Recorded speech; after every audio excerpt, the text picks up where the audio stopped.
Halo sahabat YouTube dimanapun Anda berada, semoga selalu dalam lindungan Tuhan. Kembali lagi dengan kisah gadis bisu yang dikejar-kejar pembunuh. Diperlihatkan sang pembunuh sedang ganti pakaian untuk mengelabui si gadis dan si ibu. Si pembunuh tidak berani menyerang langsung karena dia tahu ada CCTV yang sedang memantau. Si ibu menyuruh gadis itu untuk segera melapor ke polisi. Tetapi gadis itu tidak melapor. Kemudian beberapa waktu si pembunuh datang dengan membawa tasnya, memakai setelan jas. Dia menyapa si ibu dan gadis itu, "Halo, ada yang bisa mendengarku? Bolehkah aku bertanya sesuatu? Aku mencari saudariku, yang dari tadi tidak bisa dihubungi ponselnya. Dia setinggi ini, baju kuning dan sepatu putih, kau melihatnya? Apakah kau melihat pria aneh?" "Aku melihat seorang pria memakai topi dan masker." "Di mana saudariku?" Si pembunuh berakting dengan pandainya. "Di mana dia? Tolong katakan padaku. Tolong ikut denganku untuk mencarinya." Si pembunuh mengajak mereka berdua ke tempat yang agak gelap sehingga dia bisa melancarkan aksinya. Tetapi si ibu tidak mau pergi, dan si gadis menjelaskan dengan bahasa isyarat, bahwa kalau tidak cepat ditolong akan banyak mengeluarkan darah karena ada luka tusukan. "Kalau begitu ibu ikut denganku." Kemudian mereka pergi. Pada saat mereka berjalan menuju tempat yang gelap, si pembunuh menoleh ke kanan dan ke kiri, melihat sekitar apa ada orang lain. Dia mencari kesempatan dalam kesempitan. Untung saja terdengar suara sirine mobil polisi, sinar lampunya terlihat dari kejauhan. Sehingga si pembunuh mengurungkan niatnya. Kemudian si ibu dan si gadis berlari menuju mobil polisi itu. Dan dibawanya mereka semua ke kantor polisi untuk membuat laporan. Scene memperlihatkan si gadis sedang dimintai keterangan ciri-ciri perempuan yang terluka itu. Di mana dia sekarang? Si gadis menggeleng-geleng kepala tanda tidak tahu.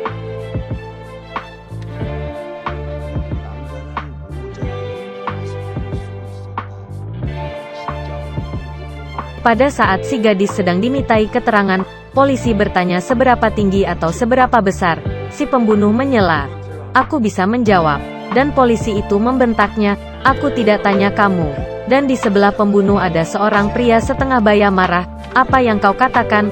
Pria tua itu menyerang si pembunuh, dan polisi melarang bertengkar di kantor polisi. Si ibu melihat ada ponsel yang terjatuh, di saat polisi sedang melerai antara si pembunuh dan pria tua bertikai. Ibu mengambil ponsel tersebut. Dengan perlahan-lahan si ibu melihat ponsel tersebut, terlihat wallpaper itu adalah seorang perempuan cantik. Lalu si pembunuh merebut ponsel itu. Ibu merasa aneh dengan pria itu. Ibu memberitahukan putrinya dengan bahasa isyarat. Dia memiliki ponsel hitam sebelumnya. Dan tadi yang terjatuh ponselnya putih.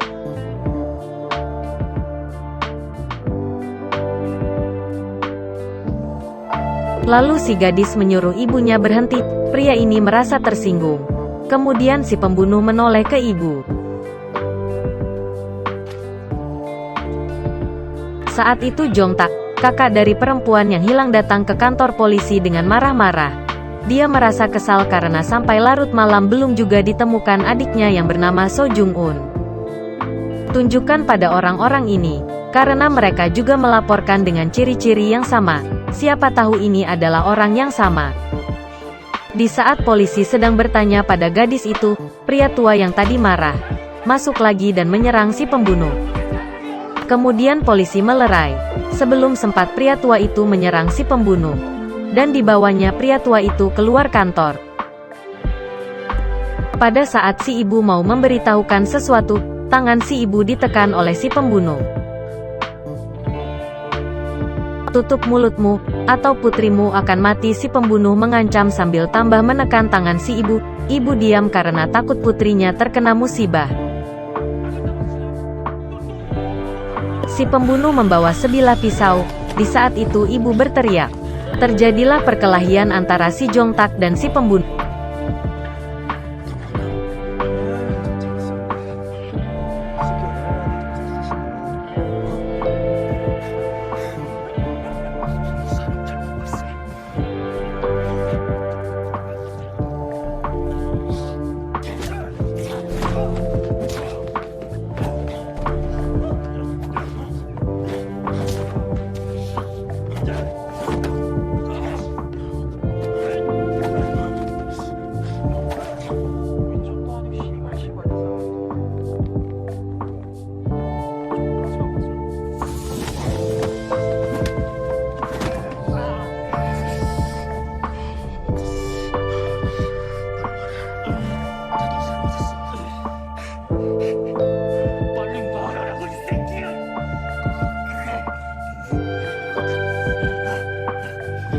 Tolong jangan bunuh aku, kata si pembunuh, karena merasa kalah dengan Jongtak yang juga anggota militer.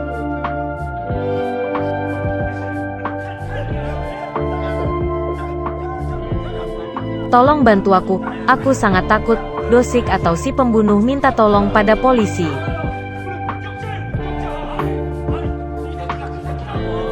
Jongtak mengatakan bahwa orang ini adalah penjahat, dia tahu di mana saudariku. Tetapi polisi tidak bisa percaya begitu saja karena posisi Jongtak sedang bawa sebilah pisau. Akhirnya polisi melumpuhkan Jongtak dan membiarkan Dosik. Si pembunuh keluar dengan tersenyum tanda kemenangan. Si pembunuh keluar dengan tersenyum tanda kemenangan. Akhirnya polisi meminta maaf pada Jongtak. Kami menyesal karena salah, sebab situasinya si Jongtak yang akan mengayunkan pisau. Lalu mereka mengantar si ibu dan putrinya pulang. Sesampainya di rumah, terlihat lampu indikator kedip-kedip tanda ada suara atau ada orang. Terlihat pintu digedor-gedor.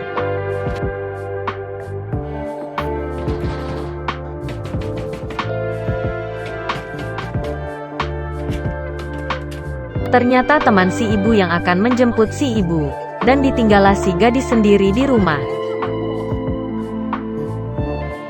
Di saat si gadis sedang mengirim pesan kepada Jongtak, dia memberi semangat untuk mencari saudarinya. Aku harap kau akan menemukannya. Terlihat si pembunuh sudah berada di belakang si gadis. Lalu si pembunuh mengambil sebuah kapak. Si gadis mulai curiga karena semua indikator menandakan ada suara atau ada orang.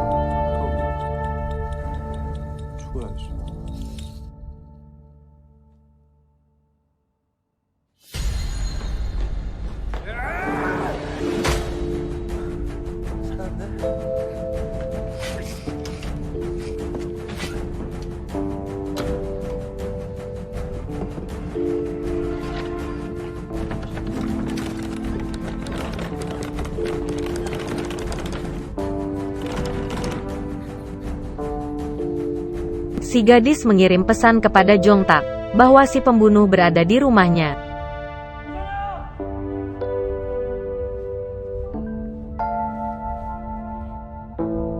Jongtak membaca isi pesan, "Tolong aku, orang itu ada di rumahku."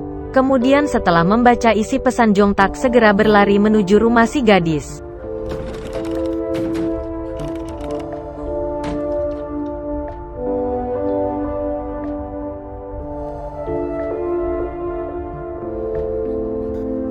Si gadis mengirim pesan lagi kepada ibunya, agar ibunya tidak pulang. "Bu, jangan pulang, dia berada di rumah." "Apa yang kau bicarakan? Kenapa pintu terbuka?" balas isi pesan dari ponsel si ibu.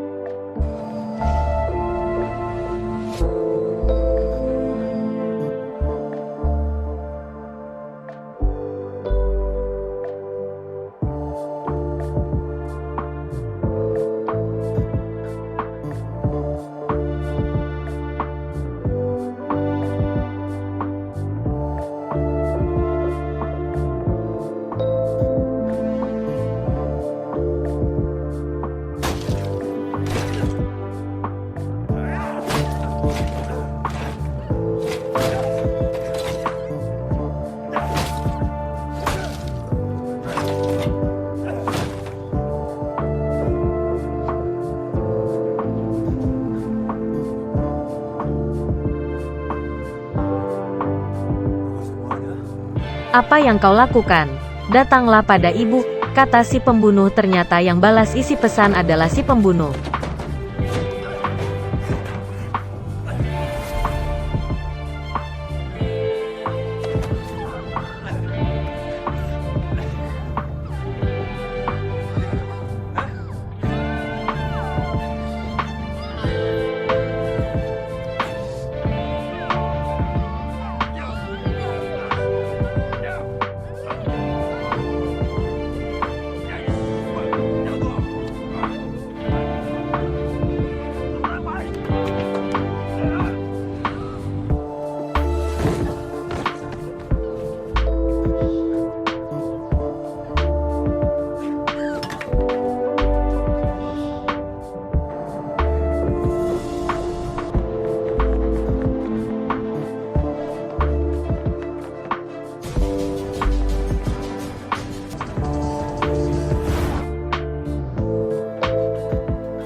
Setelah sekian lama si pembunuh mengejar-ngejar si gadis, terpojoklah si gadis di jalan buntu.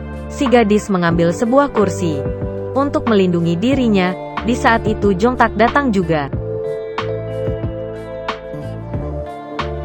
Akan tetapi Jongtak tak berani menyerang karena si pembunuh akan bunuh diri, dan saudarinya Jongtak tak akan ditemukan, membuat Jongtak mengurungkan niatnya.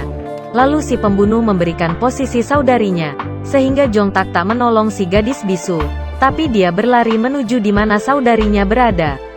Si gadis berhasil lolos dari si pembunuh. Dia berlari mencari ibunya. Ternyata ibunya ditemukan lebih dahulu oleh si pembunuh. Lalu si pembunuh menyuruh ibu ke tempat gelap, karena di sanalah putrinya berada, kata si pembunuh.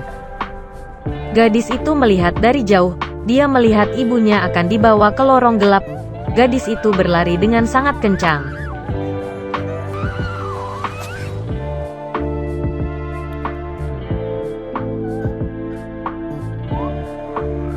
Gadis itu memberikan isyarat kepada ibunya agar tak melihatnya. Aku akan menyelesaikan ini, kata si pembunuh. Apa kau pikir bisa menghentikanku? Aku bertanya apakah kau tahu cara menggunakannya? Apa yang bisa kau lakukan? Kau tidak bisa apa-apa. Menusukku saja kau meleset.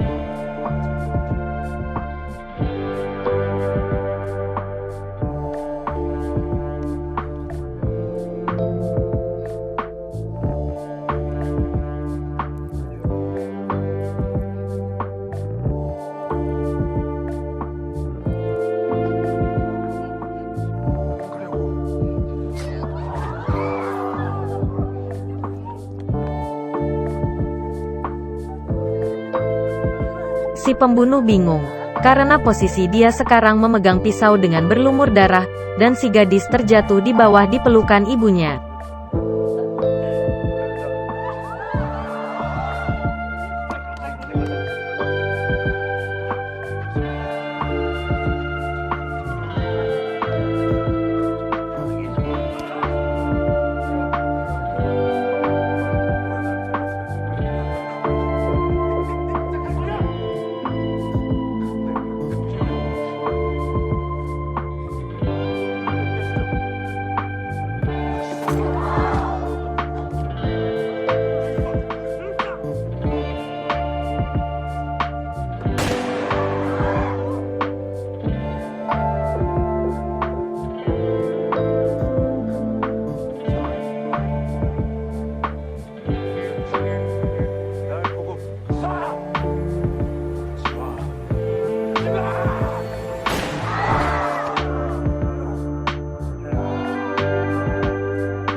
Terima kasih buat sahabat-sahabat semua telah menonton video ini.